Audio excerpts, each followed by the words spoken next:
우리 하나님 말씀 같이 보겠습니다. 마태복음 7장 7절부터 14절까지 하나님 말씀 같이 봅니다. 마태복음 7장 7절에서 14절까지 한 절씩 교독하겠습니다. 구하라 그러면 너희에게 주실 것이요 찾으라 그러면 찾을 것이요 문을 두드리라 그러면 너희에게 열릴 것이니 구하는 이마다 얻을 것이요 찾는 이가 찾을 것이요 두드리는 이에게 열릴 것이니라. 너희 중에 누가 아들이 떡을 달라 하면 돌을 주며 생선을 달라 하면 뱀을 줄 사람이 있겠느냐. 너희가 악한 자라도 좋은 것으로 자식에게 줄 알거든 하물며 하늘에 계신 너희 아버지께서 구하는 자에게 좋은 것으로 주시지 않겠느냐. 그러므로 무엇이든지 남에게 대접을 받고자 하는 대로 너희도 남을 대접하라. 이것이 율법이요 선지자니라. 좁은 문으로 들어가라. 멸망으로 인도하는 문은 크고 그 길이 넓어 그리로 들어가는 자가 많고 생명으로 인도하는 문은 좁고 길이 협착하여 찾는 이가 적음이니라. 아멘. 아멘. 예, 정부가 4단계로 해가지고 교회에서 아예 예배를 못 드리게 했는데 이렇게 우리 기독교 단체에서 예수교 장로회 단체로 알고 있는데 해서 이 가처분 신청을 했습니다. 그래서 재판을 해서 20명 미만까지는 예배 드릴 수 있도록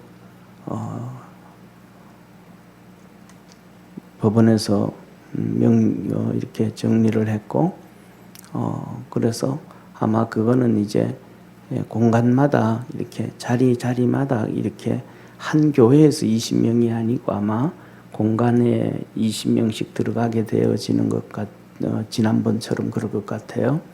그래서 우리가 일단은 하나님 앞에서 그래도 마음 졸이면서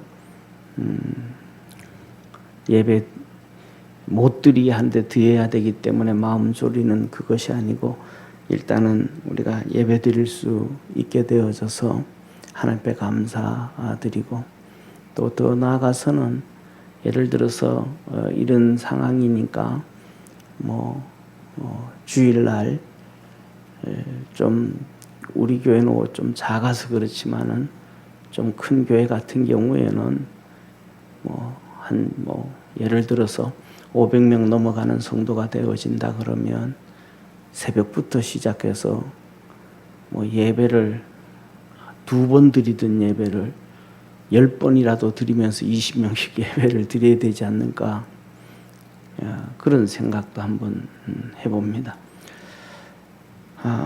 어쨌든 이번에 우리가 하나님 앞에서 우리가 오늘 본문 말씀처럼 정말로 기도를 좀 많이 하고 정말로 우리가 깨어있는 시대가 되어야 되지 않겠는가 하는 그런 생각입니다. 오늘 이 마태복음 7장 7절에서 14절 예수님께서 산상수훈에서는 우리가 잘 아는 그런 말씀입니다. 잘 아는 말씀인데 우리가 다시 한번 하나님의 말씀을 통해서 묵상을 하고 또 하나님의 뜻을 찾고 은혜를 구하고 기도하는 시간 갖도록 하겠습니다. 우리 그래서 7장 7절부터 14절까지는 제목을 신앙의 길이다라고 했습니다. 7절부터 11절까지는 기도에 힘써라 라는 내용이 기도에 힘써라. 그냥 기도만 알고 있어라 그것이 아니고 기도에 정말 힘을 써라. 기도에 정말 힘을 써라. 7절에 그렇게 말씀하시잖아요. 구하라 그러면 너에게 주실 것이요 찾으라 그러면 찾을 것이요 문을 두드리라 그러면 열릴 것이니. 그러니까 하나님이 말씀을 하여 구하면 하나님이 주신다는 거예요. 찾으면 찾도록 해 주신다는 거예요. 두드리면 열리게 해주신다는 거예요. 더 나아가서는 기도뿐만 아니라 우리가 하나님을 열심히 찾고 찾으면 하나님도 만나는 거예요. 하나님이 말씀한 너가 나를 찾고 찾으면 만나리라. 예. 바로 오늘 이 시대에 살아가는 우리가 하나님을 정말로 열심히 찾고 하나님 앞에 몸부림쳐서 기도하고 간구해야 되는 그러한 절박한 시대가 아닌가 그렇게 생각을 합니다. 사랑하는 성도님, 한국 기독교가 140년이 됐는데요. 이 140년 동안 예배를 못 드리게 한 경우는 이번이 처음입니다. 문정부가 처음입니다. 북한에는 김일성이가 아예 예배를 못 드리게 했고 문을 닫아 걸어버렸습니다. 공산주의자들은 예배를 절대로 그냥 허용하지 않고 교회를 허용하지 않아요. 이게 특징입니다. 그러니까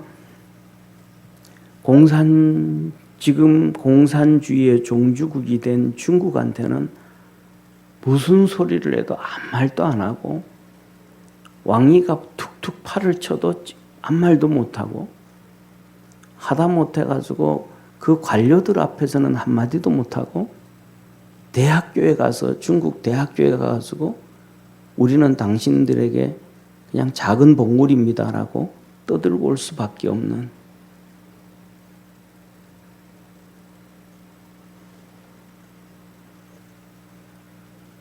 일제시대 때는 예배를 못 드리게 한 게 아니고 먼저 신사참배하고 그러니까 이 천황한테 절을 하고 먼저 묵상하고 묵념하고 그 다음에 예배 드려라. 근데 그걸 반대했단 말이에요. 그러니까 예배를 못 드리게 한 게 아니고 천황한테 먼저 그들은 국가 의례를 하고 해라. 이게 우상이 말한 말이죠. 그래서 뭐냐 하면 하나님께서 이 시대에 우리가 정말로 몸부림치면서 기도하고 깨어 있어야 되는 거의 70년, 80년 만에 다시 찾아온 이 일제시대 1937년부터 시작되어진 지금 거의 70년 지나고 난 다음 이 시점에 우리가 다시 그런 살아가는 시대에 절박한 시대가 되어져 있다. 이건 뭐냐 하면 다른 말로 하면 하나님이 우리에게 주시고자 하시는 엄청난 축복임을 믿으시길 바랍니다. 사랑하는 성도님, 보세요. 그렇게 신사참배를 반대하고 앞장섰던 주기철 목사님이 순교자의 반열에 올라갔단 말이에요. 만일에 그 핍박이 없었다면 순교자의 반열에 한국교회 성도들이 올라갈 길이 어디 있겠어요? 그러니까 세상적으로는 엄청난 핍박이고 큰 어려움인데 영적으로는 하나님 앞에서 엄청난 축복임을 믿으시길 바랍니다. 오늘날 우리가 이 예배를 제대로 못 드리고 이렇게 되어진 현실에 우리가 영적으로 하나님 앞에 가까이 갈 수 있는 절호의 기회임을 다시 한번 기억하기를 축원합니다. 그래서 예배를 제대로 못 드리는 만큼 더 몸부림치면서 아침이든 낮이든 저녁이든 밤이든 하나님의 전에 와서 기도하고 부르짖고 몸부림쳐서 영적으로 깨어져 있는 깨어있는 우리 축복의 성도가 되기를 축원합니다. 그래서 주님 말해요. 구하면 주신다. 찾으면 찾게 해주신다. 두드리면 열릴 것이다. 8절에 다시 한번 반복을 합니다. 구하는 이마다 얻을 것이요 찾는 이가 찾을 것이요 두드리는 이에게 열릴 것이니라. 우리 주님께서 친히 약속에 약속을 하는 거예요. 오늘날 우리가 살아가면서 이 현실뿐만 아니라 우리 개인 각자에게 있는 여러 가지 문제가 있고 기도 제목이 있고 기도를 하는데 그 기도에 대해서도 우리 주님은 분명히 응답해 주신다라는 거예요.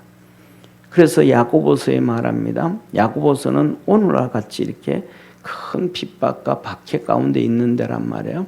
그러니까 큰 핍박과 박해가 야고보서에 있었는데 그들에게 하는 얘기가 너희가 몇 번 기도하고 몇 번 그렇게 하고 그리고 낙심하면 안 된다. 그거는 풍랑에 흔들리는 배와 같이 조각배처럼 그렇게 해서는 하나님 앞에 응답받을 수가 없다.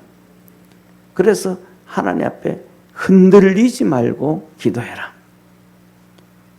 누가복음 18장에 주님께서 과부의 기도를 말씀하면서 불의한 재판장 얘기하면서도 그 과부가 끊임없이 간구하니까 하나님께서 말씀하시잖아요.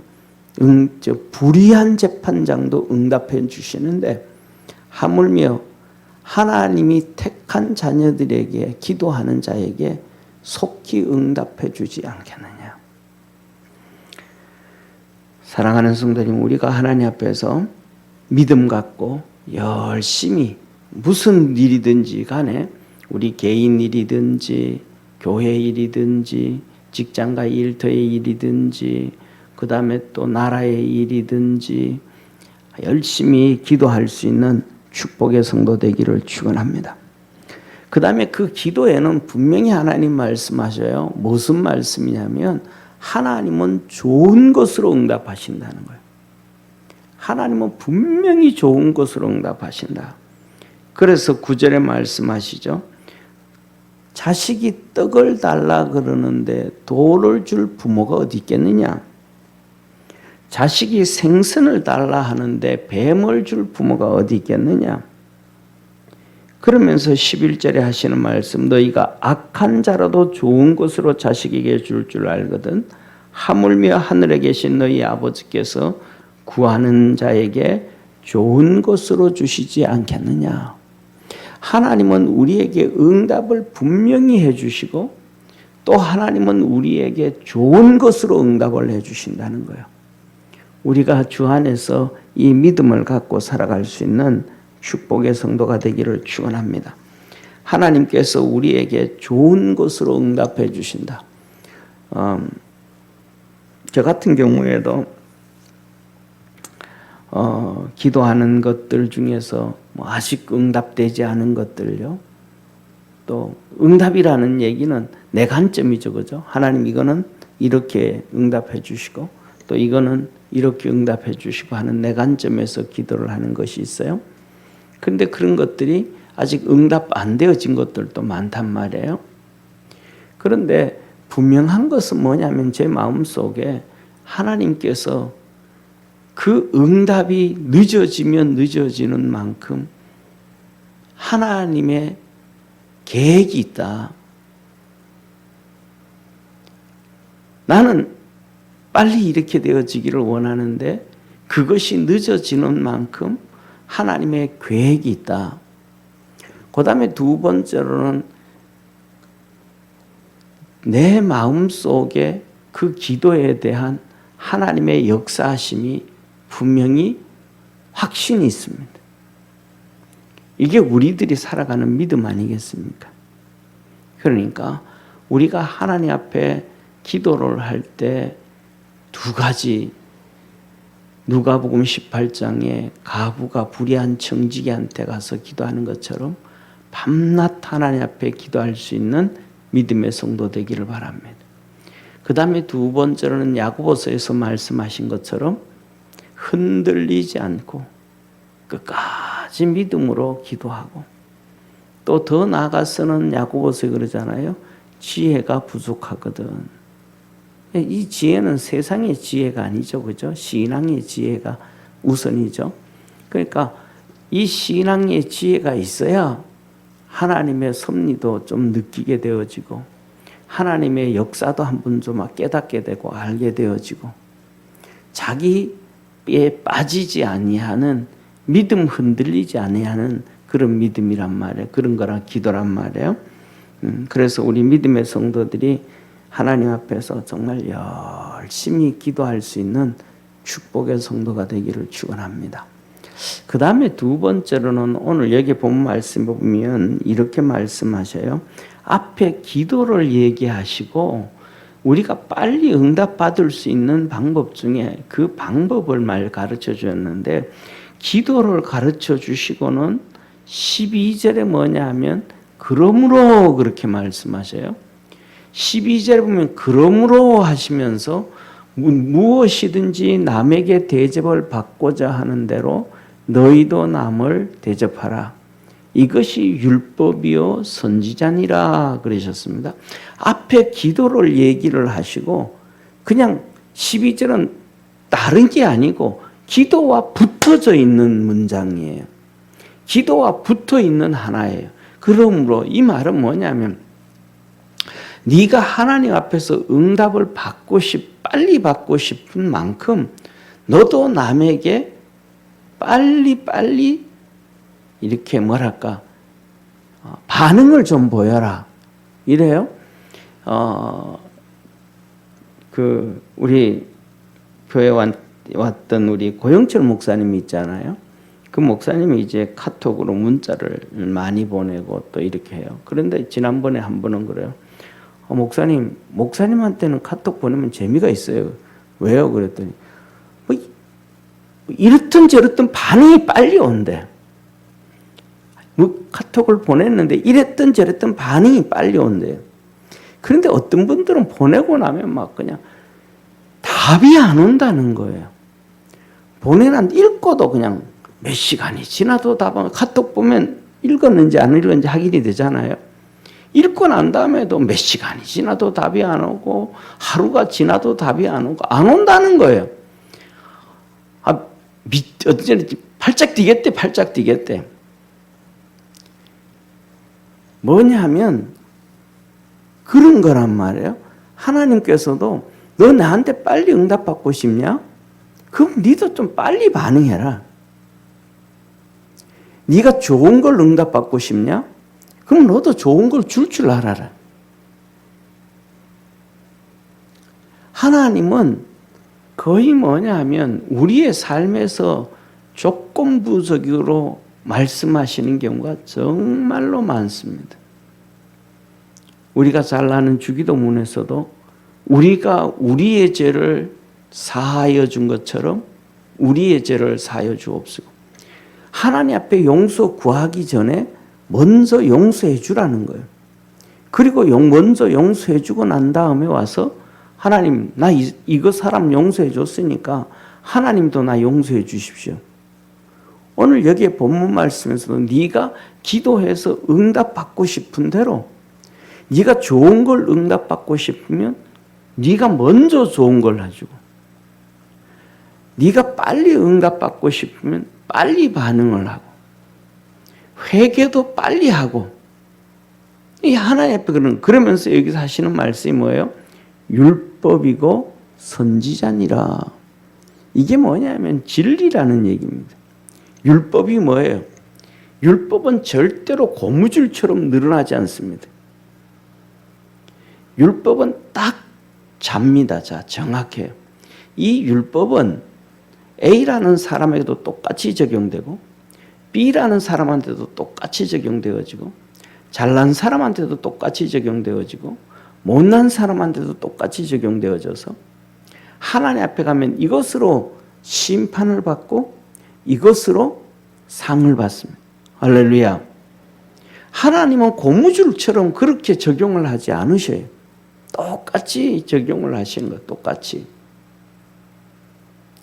그러니까 너가 빨리 응답받고 싶냐? 너가 좋은 걸 응답받고 싶냐? 네가 잘 되고 싶냐? 그럼 그대로 하라는 거예요.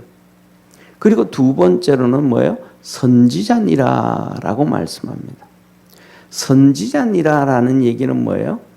하나님의 말씀이 선포되어지는 거예요. 선지자들은 하나님의 말씀을 듣고 그대로 그것을 선포합니다. 그러니까 그것이 뭐예요? 네가 받고 싶은 대로, 응답받고 싶은 대로, 복을 받고 싶은 대로, 너가 원하는 대로 그렇게 하는 것이 하나님의 말씀이다 이 말이에요. 니는 남한테 그냥 그렇게 뭐라 그러고 쉽게 말하면 악하게 굴면서 하나님한테는 한없이 자비를 받으려고 하면 이거는 뭐가 안 맞는다. 응? 너는 사랑이 전혀 없으면서 하나님한테는 한없는 사랑을 요구하는 거, 이것도 뭔가 문제가 생긴대. 하나님의 사랑을 받기 위해서는 먼저 사랑하는 자가 되고, 하나님의 은혜를 받기를 원하면 먼저 은혜를 베푸는 자가 되어지고, 하나님의 복을 받기를 원하면 먼저 복을 빌어주는 자가 되어지고, 이게 하나님의 말씀이라는 거예요. 이걸 얘기하면서 앞에 뭐가 연결돼요? 기도와 연결되어진 거예요. 그러니까 기도 얘기하면 이 12장에 있는 이 말씀을 같이 얘기해 줘야 되거든요.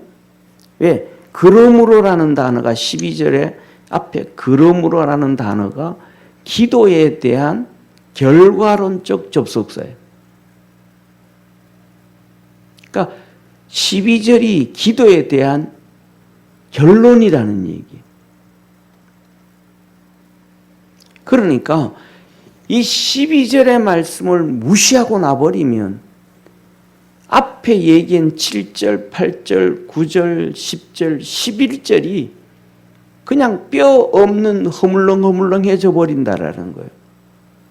그래서 우리가 하나님 앞에서 내가 하나님 앞에서 복을 받기 위해서 믿음으로 달려가고 바로 걸어갈 수 있는 축복의 성도가 되기를 축원합니다. 그래서 그래서 오늘 제목도 신앙의 길인 거예요. 신앙의 길이라고 제가 정한 거예요. 신앙의 길이다. 그래서 하나님 말씀하시죠. 뿌리지 않은 곳에 거둘 수가 없다. 그래서 시편 126편에 기록되어져 있는 말씀, 눈물로 씨를 뿌리는 자는 기쁨으로 단을 들고 돌아오리라. 눈물로 씨를 뿌리는 자는 정령 기쁨의 단을 들고 돌아오리라. 주님이 말씀해 주셨거든요. 그런데 그것이 쉽게 될 것이 아니잖아요. 눈물로 씨를 뿌리는 자. 그 씨를 뿌리고 나면 금방 거두는 게 아니고 싹이 나고 자라고 뭐 나중에 거둬들여야 되니까 그 많은 시간이 있는 거죠. 우리 믿음의 성도들의 삶에 거두어지는 기쁨의 축복이 있기를 축원합니다. 그 다음에는 하나님께서 그 다음에는 주님께서 우리에게 말씀하시는 것이 너는 사망의 길로 가지 말고 생명의 길로 가라라고 하나님이 말씀하시는 거예요. 사망의 길로 가지 말고 생명의 길로 가라.